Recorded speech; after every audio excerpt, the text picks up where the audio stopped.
architectural scene, landscape, or abstract design was placed in the center with a monochrome background.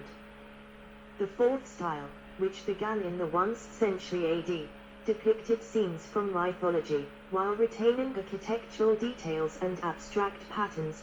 Portrait sculpture during the period utilized youthful and classical proportions, evolving later into a mixture of realism and idealism. During Antonine and Severan periods, ornate hair and bearding, with deep cutting and drilling, became popular.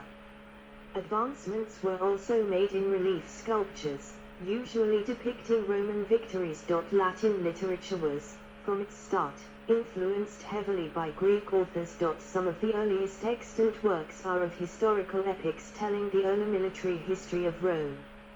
As the Republic expanded, authors began to produce poetry, comedy, history, and tragedy. Roman music was largely based on Greek music, and played an important part in many aspects of Roman life. 218. In the Roman military, musical instruments such as the tuba, a long trumpet, or the cornu were used to give various commands, while buccina, possibly a trumpet or horn, and the liturus, probably an elongated J-shaped instrument, were used in ceremonial capacities. 219. Music was used in the Roman amphitheaters between fights and in the Odi, and in these settings is known to have featured the cornu and the hydraules, a type of water organ. 220. Most religious rituals featured musical performances, with tibiae, double pipes, at sacrifices, cymbals and tambourines at orgiastic cults, and rattles and hymns across the spectrum. 221. Some music historians believe that music was used at almost all public ceremonies. 218. Music historians are not certain if Roman musicians made a significant contribution to the theory or practice of music. 218. The graffiti, brothels, paintings, and sculptures found in Pompeii and Herculaneum suggest that the Romans had a sex-saturated culture. 222. Cuisine. A boy holding a platter of fruits and what may be a bucket of crabs, in a kitchen with fish and squid, on the June panel from a mosaic depicting months. 3rd century. 223. Ancient Roman cuisine changed over the long duration of this ancient civilization. Dietary habits were affected by the influence of Greek culture, the political changes from kingdom to republic to empire, and empire's enormous expansion, which exposed Romans to many new provincial culinary habits and cooking techniques.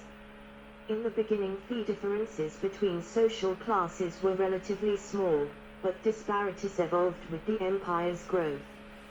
Men and women drank wine with their meals, a tradition that has been carried through to the present day. 224. Ingredients. The ancient Roman diet included many items that are staples of modern Italian cooking. Pliny the Elder discussed more than 30 varieties of olive, 40 kinds of pear, figs, native and imported from Africa and the eastern provinces, and a wide variety of vegetables, including carrots, of different colors, but not orange. 225, as well as celery, garlic, sunflower bulbs, cabbage and other brassicas, such as kale and broccoli, lettuce, endive, onion, leek, asparagus, radishes, turnips, parsnips, beets, green peas, chard, cardoons, olives, and cucumber. 226. However, some foods now considered characteristic of modern Italian cuisine were not used. 227. In particular, spinach and eggplant, aubergine, were introduced later from the Arab world, and tomatoes, potatoes, capsicum, peppers, and maize. The modern source of polenta, 226, only appeared in Europe following the discovery of the New World and the Columbian Exchange. 227. The Romans knew of rice, but it was very rarely available to them. There were also few citrus fruits. 227. Lemons were known in Italy from the 2nd century AD but were not widely cultivated. 228. Butcher's meat such as beef was an uncommon luxury. The most popular meat was pork, especially sausages. 229. Fish was more common than meat, with a sophisticated aquaculture and large-scale industry devoted to oyster farming. The Romans also engaged in snail farming and oak grub farming. Some fish were greatly esteemed and fetched high prices, such as mullet raised in the fishery at Cosa, and elaborate means were invented to assure its freshness. 230. Meals. Traditionally, a breakfast called iantaculum, 231, was served at dawn. At midday to early afternoon, Romans ate cena, 231, the main meal of the day, and at nightfall a light supper called vespina. 232, with the increased importation of foreign foods, the cena grew larger in size and included a wider range of foods. Thus, it gradually shifted to the evening, while the vespina, 232, was abandoned completely over the course of the years. The midday meal prandium became a light meal to hold one over until cena. 231. Among the lower classes of the Roman society, these changes were less pronounced as the traditional routines corresponded closely to the daily rhythms of manual labor. Fashion. The toga, a common garment during the era of Julius Caesar, was gradually abandoned by all social classes of the empire. At the early 4th century, the toga had become just a garment worn by senators in senate and ceremonial events. In some ways from an everyday garment, the toga has become the Roman equivalent of the modern suit. At the 4th century, the toga was replaced by the pinula, a garment similar to a poncho, as the everyday garment of the Romans, from the lower classes to the upper classes. Another garment that was popular among the Romans in the later years of the Western Roman Empire was the pallium, which was mostly worn by philosophers and scholars in general. Due to external influences, mainly from the Germanic peoples, the Romans adopted tunics similar to those used by the Germanic peoples with whom they interacted in the final years of the Western Empire, also adopted trousers and hats like the pilus pannonicus. At the late Empire, the paludamentum, a type of military clothing, was used only by the Emperor of Rome, since the reign of Augustus, the first emperor, and upper-class women over time began to use dalmatic, also used by Christian clergy, games and recreation. Mosaic of big game hunters. Sicily, 4th century AD. Gladiator combat was strictly a spectator sport. This mosaic shows combatants and referee, from the villa at Nennig, Germany, c. 2nd 3rd century AD. The Bikini Girls mosaic, showing women playing sports, from the Villa Romana del Casale, Roman province of Sicilia, Sicily, 4th century AD. The youth of Rome had several forms of athletic play and exercise. Play for boys was supposed to prepare them for active military service, such as jumping, wrestling, boxing, and racing. 233. In the countryside, pastimes for the wealthy also included fishing and hunting. 234. The Romans also had several forms of ball playing, including gone resembling handball. 233. Dice games, board games, and gamble games were popular pastimes. 233. For the wealthy, dinner parties presented an opportunity for entertainment, sometimes featuring music, dancing, and poetry readings. 216. The majority, less well-off, sometimes enjoyed similar parties through clubs or associations. But for most Romans, recreational dining usually meant patronizing taverns. 216. Children entertained themselves with toys and such games as League Frog.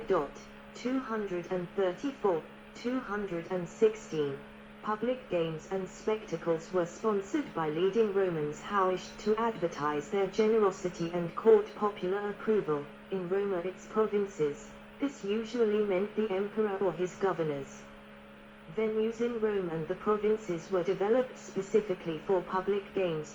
Rome's Colosseum was built in 70 AD under the Roman Emperor Vespasian and opened in 80 AD to host other events and gladiatorial combats.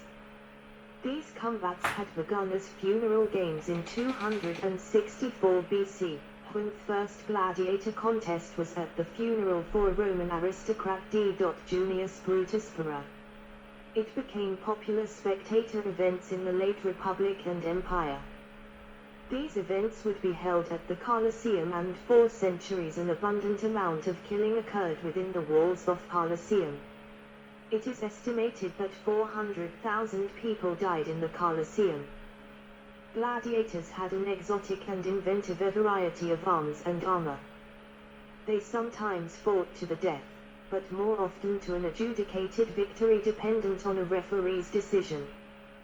The outcome was usually in keeping with the mood of the watching crowd. Shows of exotic animals were popular in their own right, but sometimes animals were pitted against human beings, either armed professionals or unarmed criminals who had been condemned to a spectacular and theatrical public death in the arena. Some of these encounters were based on episodes from Roman or Greek mythology. Chariot racing was extremely popular among all classes. In Rome, these races were usually held at the Circus Maximus, which had been purpose-built for chariot and horse racing and, as Rome's largest public place, was also used for festivals and animal shows. 235. It could seat around 150,000 people. Winking sad smiley. 236. The charioteers raced in teams, identified by their colors. The track was divided lengthwise by a barrier that contained obelisks, temples, statues, and lap counters. The best seats were at the track side, close to the action. They were reserved for senators. Behind them sat the equites, knights, and behind the knights were the plebs, commoners, and non-citizens. The donor of the games sat on a high platform in the stands alongside images of the gods, visible to all. Large sums were bet on the outcomes of races. Some Romans offered prayers and sacrifices on behalf of their favorites, or illegally laid curses on the opposing teams, and some aficionados were members of extremely, even violently partisan circus factions. Technology. Pont du Gard in France is a Roman aqueduct built in c. 19 BC. It is a World Heritage Site. Ancient Rome boasted impressive technological feats, using many advancements that were lost in the Middle Ages and not rivaled again until the 19th and 20th centuries. An example of this is insulated glazing, which was not invented again until the 1930s. Many practical Roman innovations were adopted from earlier Greek designs. Advancements were often divided and based on craft. Artisans guarded technologies as trade secrets. 237. Roman civil engineering and military engineering constituted a large part of Rome's technological superiority and legacy, and contributed to the construction of hundreds of roads, bridges, aqueducts, public baths, theaters, and arenas. Many monuments, such as the Colosseum, Pont du Gard, and Pantheon, remain as testaments to Roman engineering and culture. The Romans were renowned for their architecture, which is grouped with Greek traditions into classical architecture. Although there were many differences from Greek architecture, Rome borrowed heavily from Greece in adhering to strict, formulaic building designs and proportions.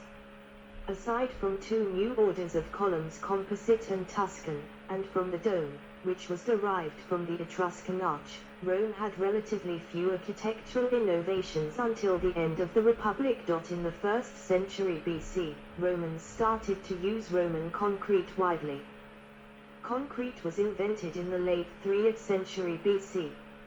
It was a powerful cement derived from pozzolana, and soon supplanted marble as the chief Roman building material and allowed many daring architectural forms.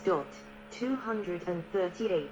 Also in the 1st century BC, Vitruvius wrote De Architectura, possibly the first complete treatise on architecture in history. In the late 1st century BC, Rome also began to use glass blowing soon after its invention in Syria about 50 BC. Mosaics took the empire by storm. If the samples were retrieved